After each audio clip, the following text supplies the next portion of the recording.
Bismillahirrahmanirrahim. I just want to ask one last question, because I'm interested in both of you in a sense, yeah? I said that, from a Muslim perspective, the question that we're asked to ask is, bring the evidence, yeah? If I were to bring reasonable evidence, which would... I don't agree that that's the Muslim perspective. That's a Salafi perspective. But sooner or later, the world is going to find out that these people are fake. This is a Middle Eastern thing. Satisfy some kind of probabilistic reasoning.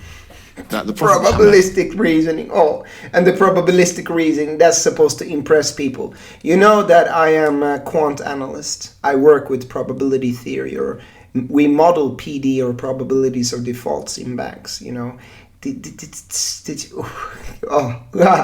supposed to impress people who are not educated. True Islam is faith or iman in the heart. This is just... We believe is the final prophet, right? That he was a true prophet. Would you be willing to become a Muslim? I wouldn't dispute a priori the idea that Muhammad was a true prophet. Okay. But I don't understand what that means. So obviously, so this is the way I'm going to look at this psychologically again. It's people are granted revelations, and it's obviously the case, let's speak empirically, that the revelation of Muhammad united a fractious society. And so it was a uniting revelation. Now, how to conceptualize, but it's not a universally uniting revelation, at least not yet, or not now, because we're not all united. So why? Well, maybe we didn't understand the revelation properly. That's because of Wahhabi Islam, but okay, let's continue. Is the presupposition what you're saying that unity is the ultimate objective? Well, not exactly, because then you have the problem of uniformity that you pointed out. Even the idea of unity itself. I mean, is there Well, we talked about, okay, so... No, unity is a great, just to be clear, I believe that unity is a great objective, but I don't think it's the all-defining one. For example, if there is an injustice that is so great that disunity is more appropriate, then I can imagine situations where disunity is probably better than unity. Right. I'm sure you can as well. For example, like in the Soviet Union. That would be a false unity in some sense, exactly. Right? So that's what we're talking about. This is not how you convert people to Islam in the classical way. It's the iman, the faith in the heart, and the mystical, deep, spiritual dimension. Now Peterson obviously is a seeker. And now Muhammad Hijab is trying to score points by converting the great Peterson. Allah can see these games so clearly. This is for publicity. I feel ashamed when I watch this. I feel ashamed.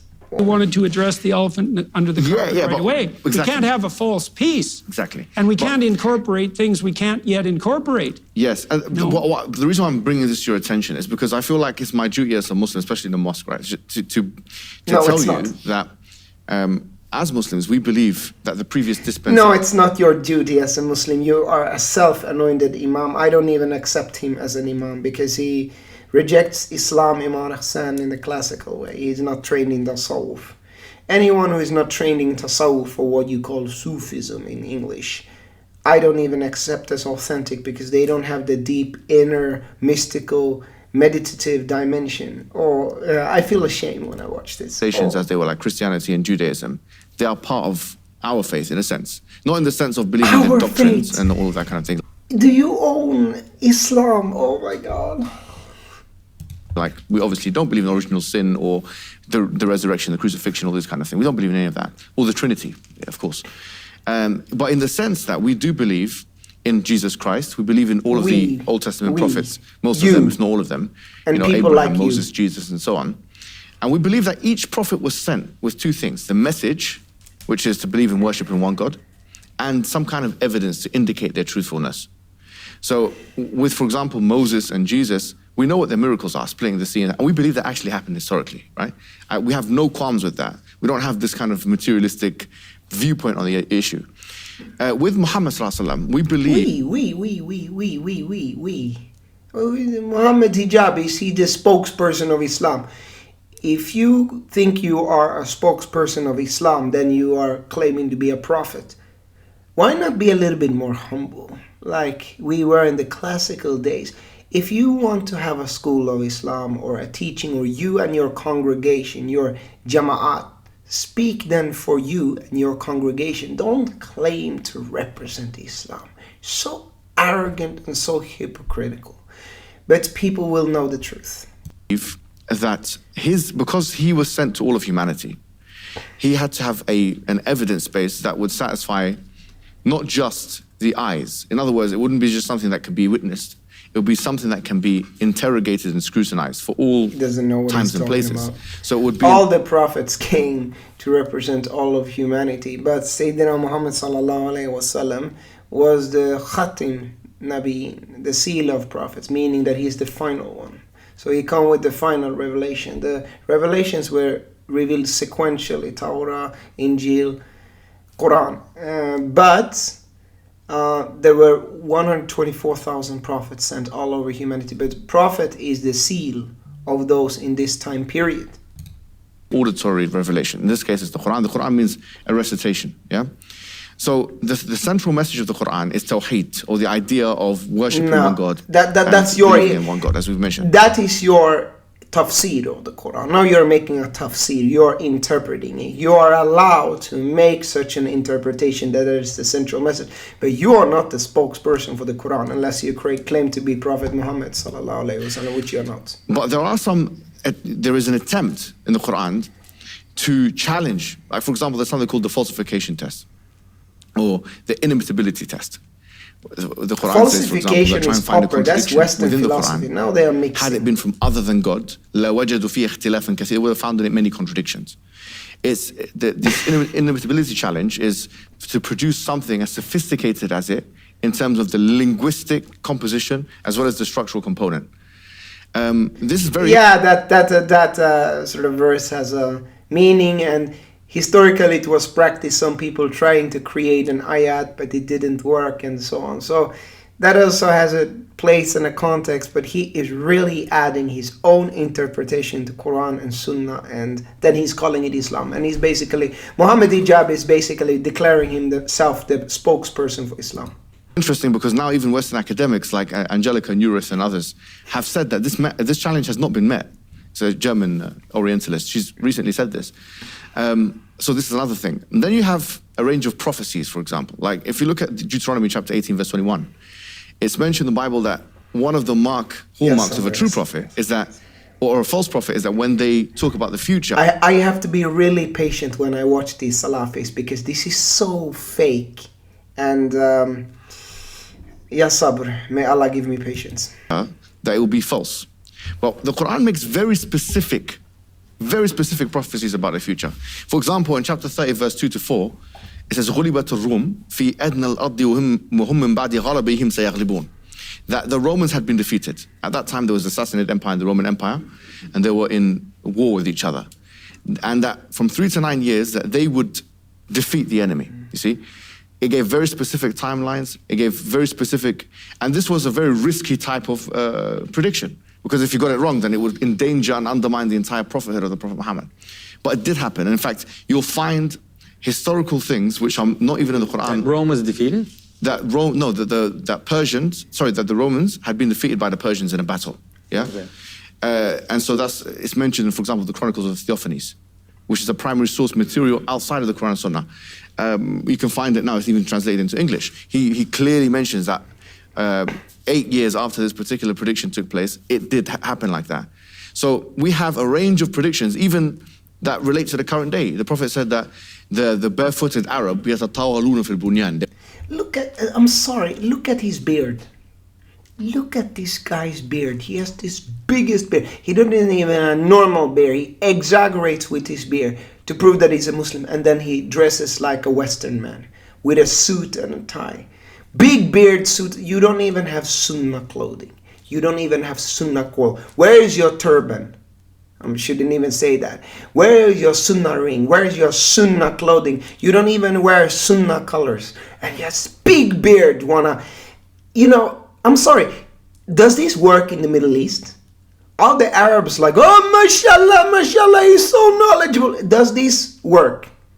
Because this is so fake. It will be competing for the highest building. That sexually transmitted diseases would be proliferated as a result of people having intercourse outside of marriage, and that this would be something that would be diseases that had never been there in the past. The interest-based economy that we live in is mentioned by the Prophet Muhammad. I said in the future, interest will be everywhere. إِلَّمْ تَأْكُلْهُ Riba, he said. Riba. Now riba means usury. Oh, and then he adds his tafsir or interpretation to that, and he interprets riba to mean interest. But he doesn't explain that this is his interpretation. He just says that it's the truth. No, he said riba. This is very subtle. These people... Now riba means excess. Excess can be in trade. You take too high of a profit. It can also be interpreted as interest, but it's not 100% guaranteed that just because some Wahhabi scholars interpret it as interest rate, it is always applicable that riba means interest. It's broader than that. And he puts it this subtly and doesn't even say that this is his interpretation, his tafsir. He just says that it is the truth. Whoever does not consume it, he will not be able to evade its dust. So this is another thing. So for example, you've got a range of prophecies where Islam will spread country by country. Where, this is mentioned. He's going to go, there's a hadith that says, that the earth has been expanded for me. I saw its west points and east points. And my nation will reach its points, what was projected, and it's saying east and west. If you look at the Islamic expansion, Barnaby Rogerson, who is a historian, he said that the similitude of the Muslims going eastward and westward and conquering the amount of countries that they conquered in that early period, which you can read in the book that I've given you, is like Eskimos taking over Russia and America. If I would be Jordan Peterson, I would be so troubled right now. I would feel pressured and feel like I don't want to be impolite to these people, but they are really pressuring themselves onto me. I would be very uncomfortable as Jordan Peterson. La ikraha fi dini. There is no force in the religion.